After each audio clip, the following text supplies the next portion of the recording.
Welcome to Altar Guild. Worshipping together is the very heart of our life as Christians, and your work makes that possible. The spirit with which you do this work is more important than doing it perfectly. In this video, we'll review the first step in getting ready for worship, opening things up and turning on the lights. The first thing to do when you arrive is to sign in on the whiteboard in the narthex. Take note of who else is part of the liturgical leadership team for the day. Pick up your binder and several orders of worship from the basket. Now it's time to open up.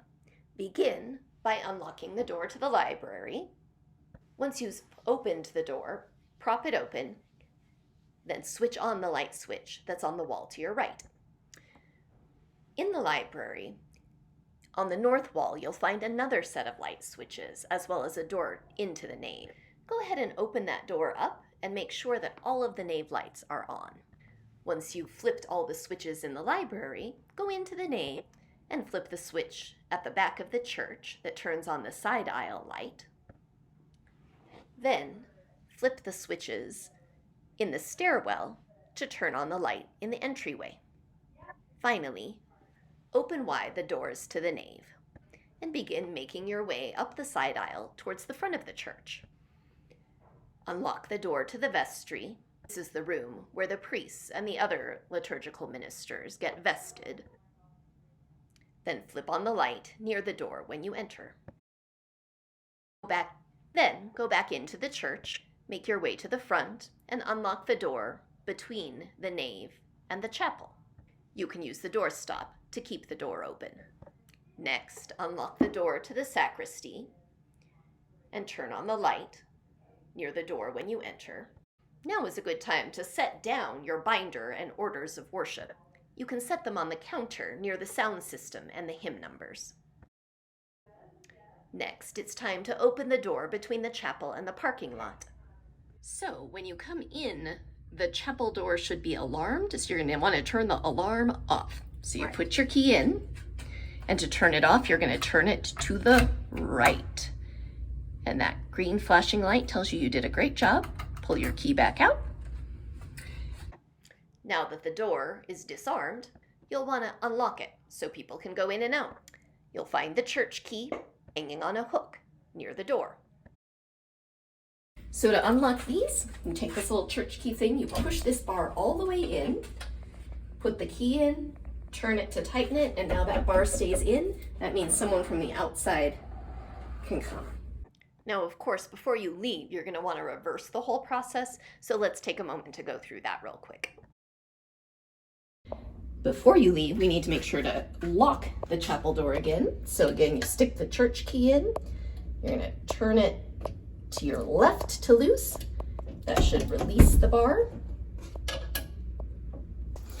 Once it's locked, you're going to want to alarm it. So again, you put your key in, and this time you're going to turn it to the left where it says on until you feel a click and see a little red flashing light. Then don't be alarmed, because in a few seconds it's going to make a very loud chirping sound. Wait for it.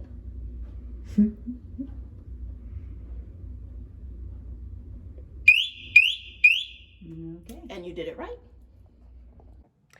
Now that you've been inducted into the mysteries of the chapel door and alarm, let's get back to the business of opening up.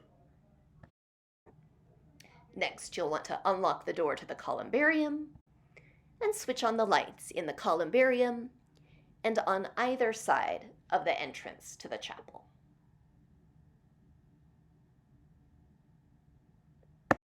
Now it's time to unlock the gate between the chapel and the altar. It'll be easier if you first open the curtain so you can get at the gate.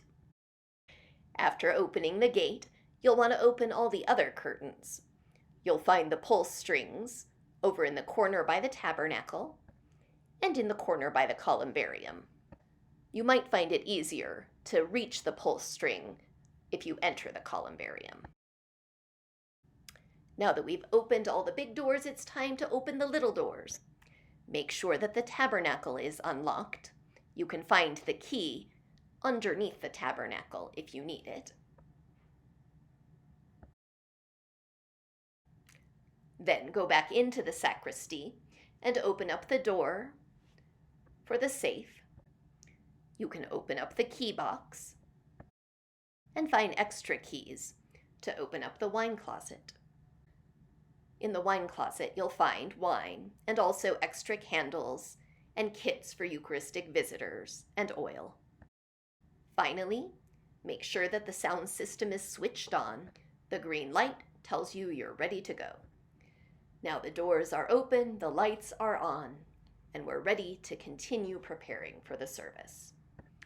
Don't forget that after the service is over, you or another member of the team will need to reverse the entire process.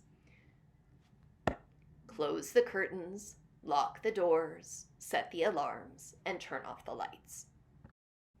Remember, we're all part of a team. If you don't know how to do something, ask. And if there's no one to ask, just improvise. The most important thing is that you do this work with a spirit of joy and love, reverence and collaboration. This work isn't just getting ready for worship. This work itself is an act of worship. Let every task you do draw you closer to God and closer to other members of this community in love.